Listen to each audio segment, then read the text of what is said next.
Broadcasting from the business capital of the world, this is the Podcast Business News Network. Welcome back, everybody. So here we are at the beginning of the year. Lots of us have New Year's resolutions. Lots of us have goals to attain. But it's been said that 60 to 70% of the changes we make, if not done right, fail.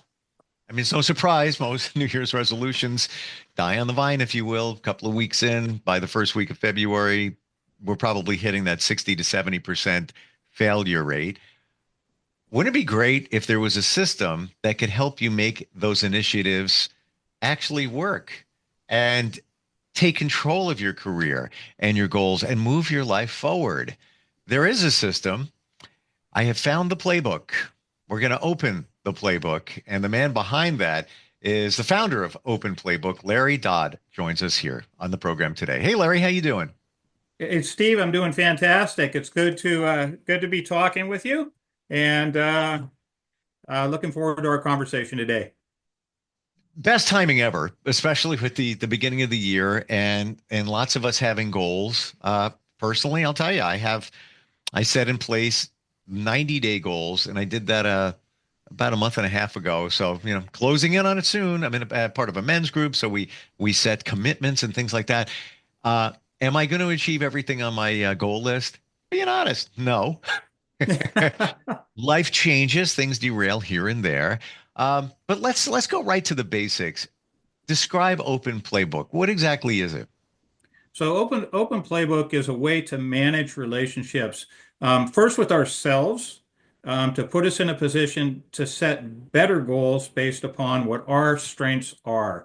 And that I talk a lot about that in Open Playbook number one, which is a playbook that we're given. We're all given a different series of strengths to work with. The problem is too often we don't even look at those strengths. And the second playbook is the playbook that we develop.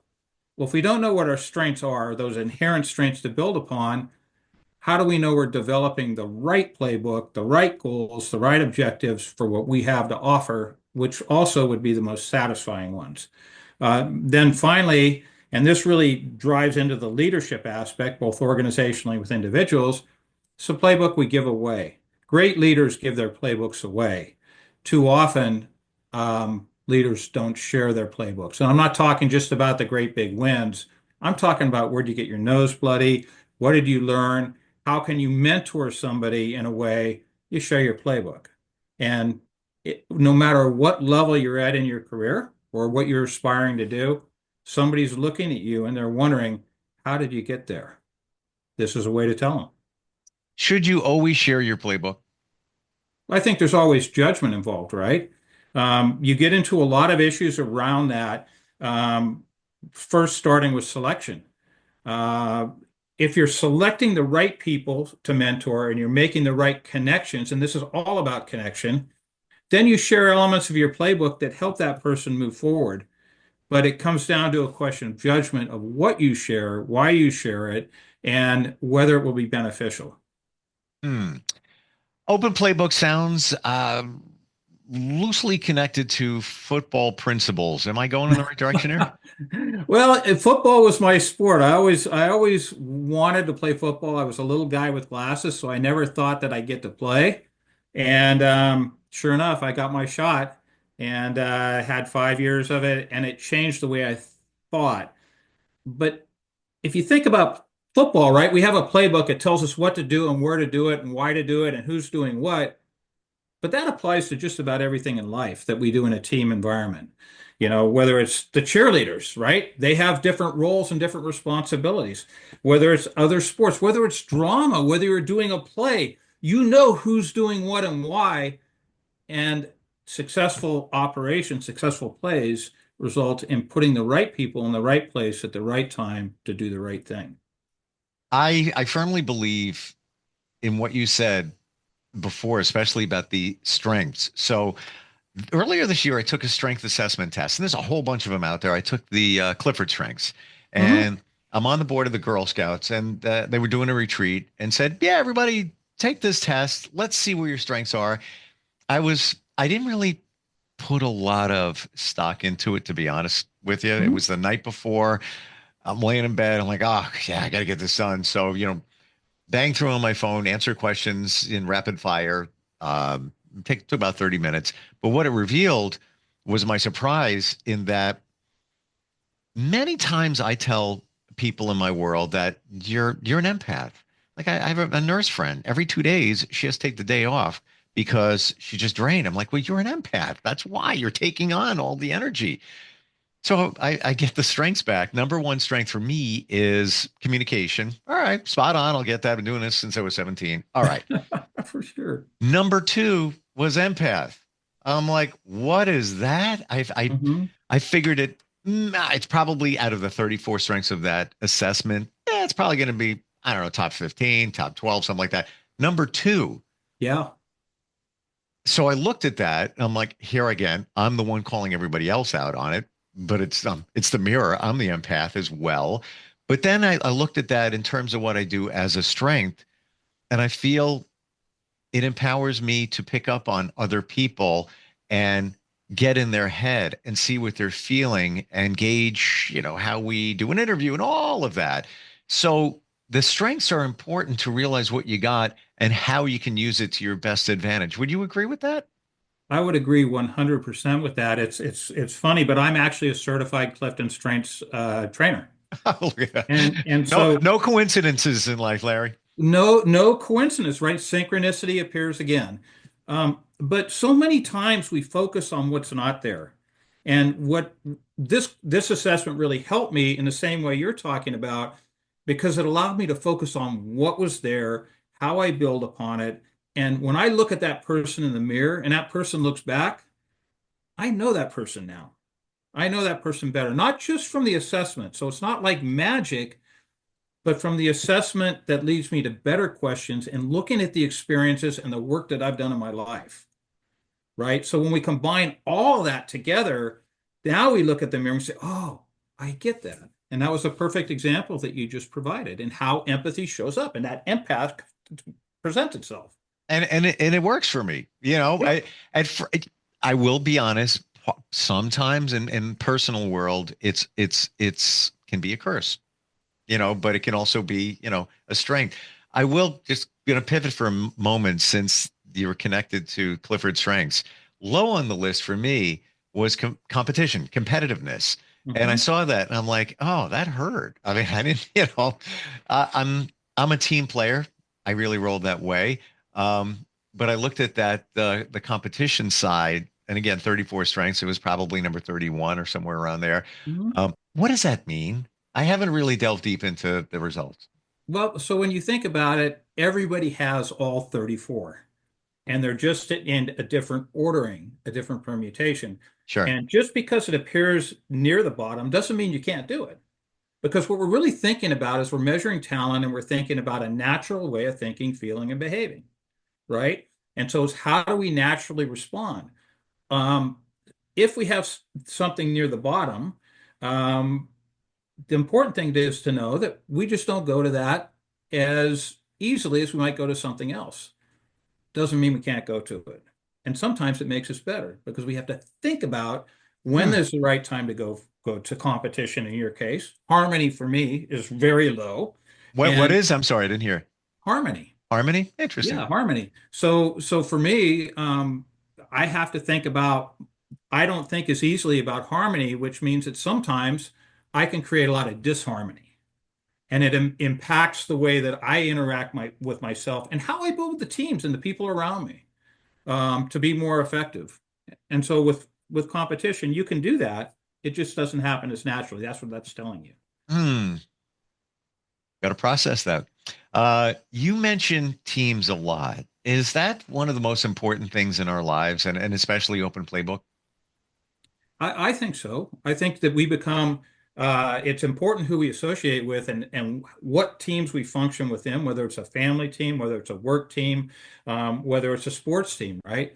There's interaction, there's human interaction that requires connection. So let's go to playbook one for a second. If I look at playbook one and I understand how I am wired, it makes it a lot easier for me to look at somebody else who's different and not only understand and accept why they're wired differently and what I'm getting back, but also understand why it's critical that that person contributes to the team in a way that I don't do so naturally. So yeah, It, I mean, I think we have a lot of teams we participate in.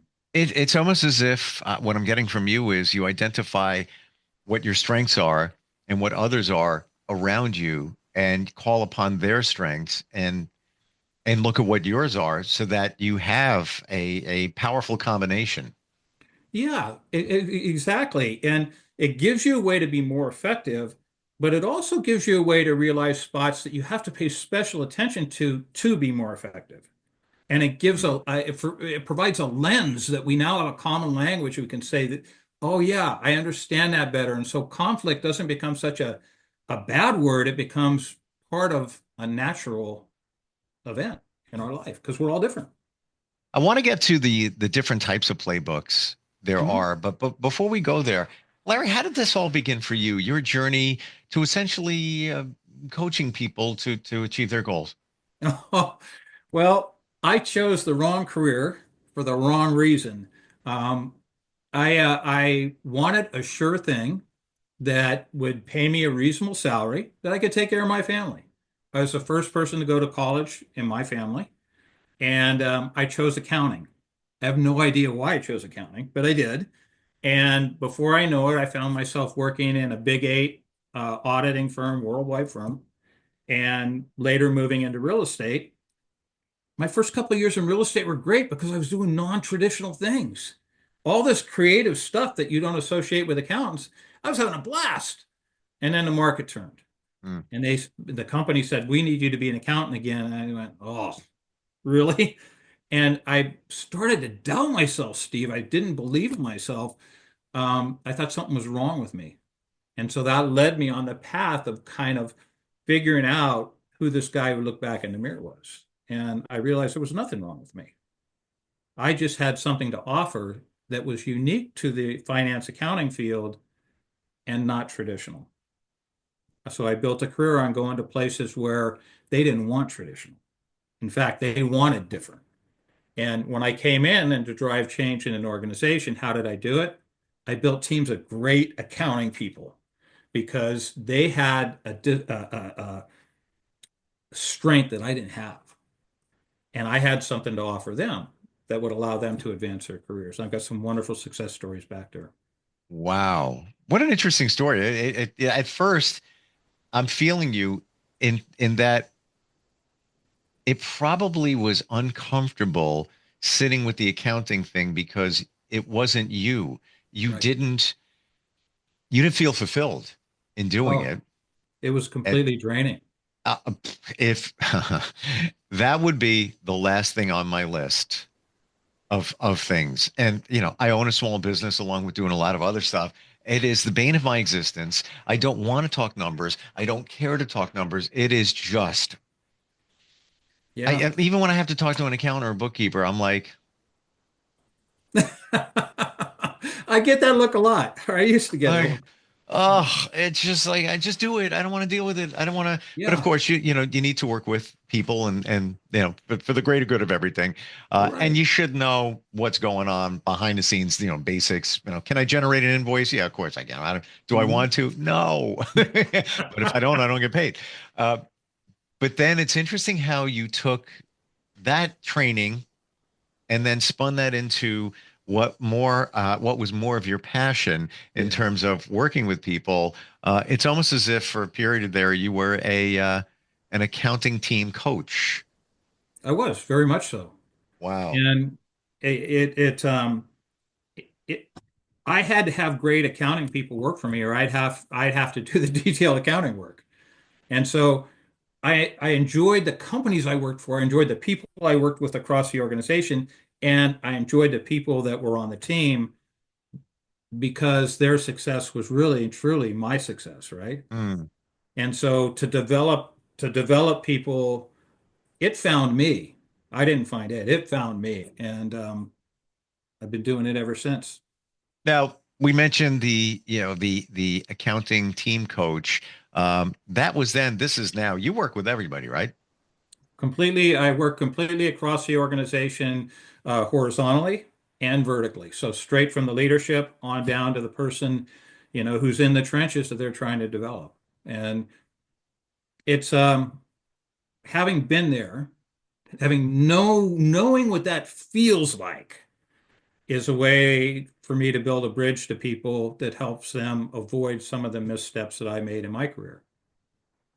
It's my understanding that there are different playbooks, or if you want to call them different tiers of what's going on. Can we take a look at a few of those? Sure, sure. Well, the first playbook, right, is the playbook we're given.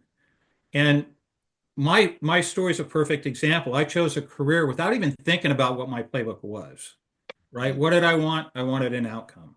I wanted a good career. I wanted to make money. I wanted the CPA behind my name. I didn't even know what the CPAs did, but but I worked my way through school in the meat business, had a blast, and then I got into the accounting world, and nothing connected. It was like I was lost. And when I really started looking at that playbook, which was the first thing, I took the time, I invested it to look at what did I get? What did I get? And am I using it? And if not, why? And so the first thing is you're creating awareness. You're creating awareness. This is what I got. Oh, no wonder this is the result I'm getting. What if I do something different? But we have the foundation to do that, right? The second playbook is the playbook that you develop, and that surrounds first yourself. Am I moving in a direction that's powerful for me? Or if not, am I at least aware of it and managing to that circumstance? Am I doing so with purpose? Right? So we start to develop better playbooks for ourselves. But as we grow in an organization, we're also building teams that are different than we are. We want to be different than we are.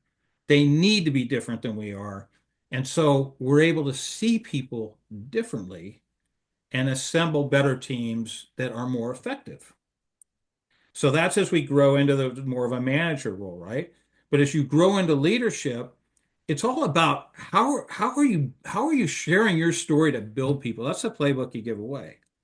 And whether it's in business, whether it's in sports, whether it's in family, too few of us share our playbook, particularly the areas we would have liked to have done maybe a little bit differently. When you initially said share playbook, I got a visual of like your secret sauce.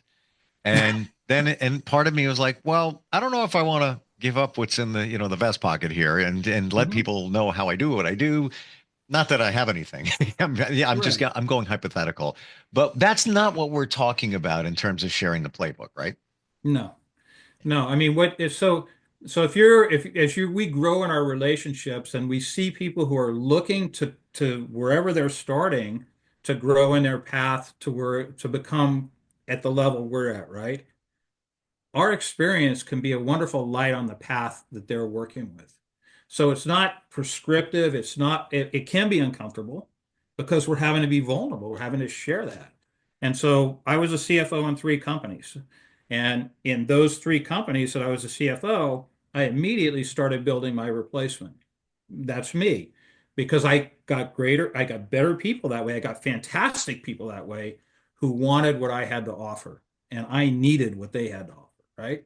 So I started building that effective thing. The thing about sharing your playbook though is that usually you have to do it at the worst possible time. Hmm. You're tired, you're uncomfortable, you want to get out of there and go home. It's late, but you're developing this person you've selected and they've actually selected for you because you see promise and something comes up in the moment that you need to mentor them on, that you need to teach them on. And the moment is the moment. It stops now as you're developing people, right? Whether it's an athlete, whether it's a child, whether it's a manager working for you, you stop in the moment and you walk them through that, no matter how inconvenient it might be, if that makes sense. It does. And let's go even deeper. Is it essential to do that? And I'm going to give a hypothetical. Let's say you meet somebody, networking event, friend of a friend or whatever, and you're talking a little bit, and they say to you, my son is 18, 17. He really has an interest in what you do. like that's seems what his path is going to be. Could he ever come down and like take a look at what you do there? Is that the moment where you say, playbook is open? I know I'm tired. I don't have extra time. I don't have that bandwidth, but I'm going in my mind, I'm going to say yes because I'm opening the playbook. And in the end, it benefits them and it benefits me. Yeah, I mean, sometimes that is the answer. I think a lot of times that's the right answer. It's all relationship based in my mind. Hmm. And so there's a couple things going on. What relationship do you have with the person that's asking you? What initiative is the person who you're going to invest your playbook with showing? Because it's a Hmm. two-way street. It's a clean agreement, right? Gotcha. Is, is that if I'm gonna make this investment of me and my experience, I need you to make an investment too and to reach a little bit so we can be uncomfortable together. We get comfortable being uncomfortable. So let's even take a layer deeper on the hypothetical situation. The person you met, and you just met them, but they're a friend of a friend. You may be doing business with them. They have an interest in your business. You know, there could be some synergy there, but on the side over here, they're mentioning their son that he's got an interest in what you do. So it could come back in a positive way to you. And I'm not suggesting that everything you do needs to have payback or Right. pay off. But in that kind of situation, there's a potential for some synergy. I would agree completely. And we've lost a little bit of that with COVID, that connectedness of us as humans. And there doesn't have to be an immediate payoff. And I would go so far as to say the payoff we may never see. This is It true. may be a payoff that's made down the road, and we just do it because it's the right thing to do. Buy a lottery ticket today. You may get something, you may get nothing. Yeah, You never know.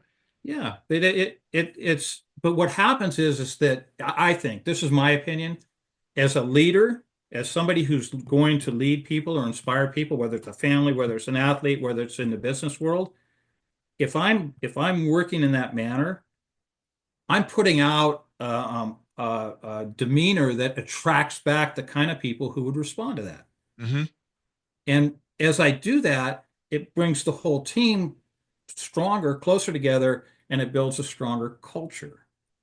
And that's what you lean into is culture. And if you have people developing people, your culture is going to continue to be strong if you lead it from the top that way.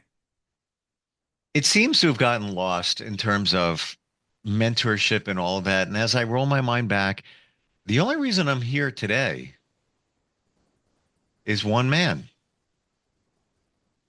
Yep. Yep. Seriously. And I forget, along the path of how that all transpired. But when I think back to it, I always wanted to be on the radio. I didn't have any money, single mom, and I taught myself electronics. So I built myself a mixer. I would make up tapes. I have me as a DJ.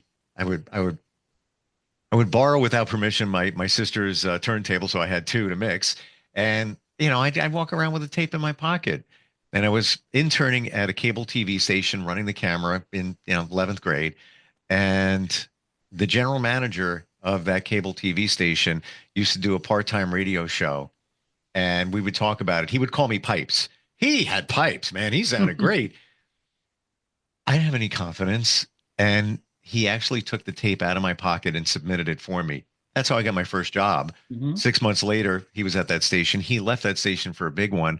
I went to the big one. It was huge. And I'm 18. I'm on the biggest station in New York. Yeah, And because of him. that's right. And you don't see that often. I don't see people talk about, somebody mentoring somebody else, somebody helping somebody else, just, opening the door to their world, so to speak. You feel the same way now, Yeah. I mean, wouldn't it be a better world if more people did that? right? And I've heard every excuse in the book as to why they don't. But at the end of the day, um, it's, you went to one person in your career. I go back to seven in mine. And I know exactly what seven they are. I know what seven moved my career. I know why, and I've told them. Now that's you know, Mm. a powerful thing to do. And Wow. But you got to be looking for that, right? So what was that person looking for in you that they saw? I mean, I just pulled 5 or 6 different things about it. I said, wow, man, we can develop this and this and this and this, right? Think about the initiative that you displayed there, Steve. That's powerful stuff. The Oh, creativity, you want it right? bad. You want it bad. You find a way, and that person was my way. But you're right. There were other people along the way. When I sit here and start thinking, there's other names are going to pop. He was the first and probably the most instrumental for giving me a kick in the pants and pushing me forward. Larry, I just looked at the clock. We're like over time. We're out. We're out of time. Oh, I'm like, I got questions. Got to go to the next one now. So we will next time get together. I want to go deeper into how the playbooks work, how you coach, how you work with people. I think it's phenomenal. And taking a cue from football, easy to understand, good. very clear and easy to understand so far. And I expect that moving forward, be the same exact way. Larry, how do we connect with you? Let's say somebody, this is resonating for them. They're a leader of a team. They own a business. They really want to really get on point. How do they find you? Well, there's 2 ways that work well. Website is open-playbook.com. And so that's our online presence, and it's a good way. And also my email is openplaybookllc@gmail.com. And those are probably the 2 easiest ways to get in touch with me. And I'll return your call, or we'll set up a meeting to talk more about how we can help you. But first of all, understanding where your pain point is and does it make sense? And I think most importantly, we should say as we wrap up today that this is custom.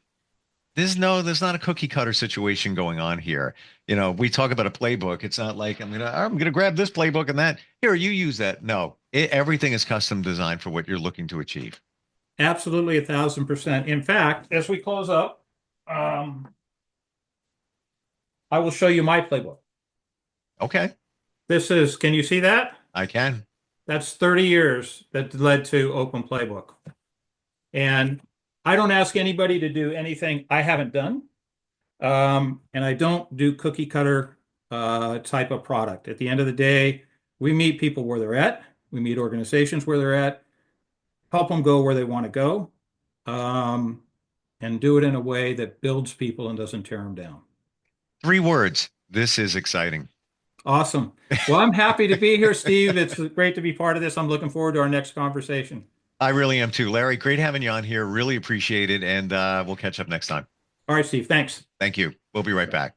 Are you looking for even more of the podcasts and hosts that you love? The Podcast Business News Network is proud to announce that you now have even more ways to listen live. Check out the MyTuner Radio, online radio box, and Simple Radio apps on iOS and Android, or find us online. Search for Business News Network on mytuner-radio.com, or search Podcast Business News Network on streama.com and onlineradiobox.com/US. Take your podcast on the go and don't miss a minute of the action.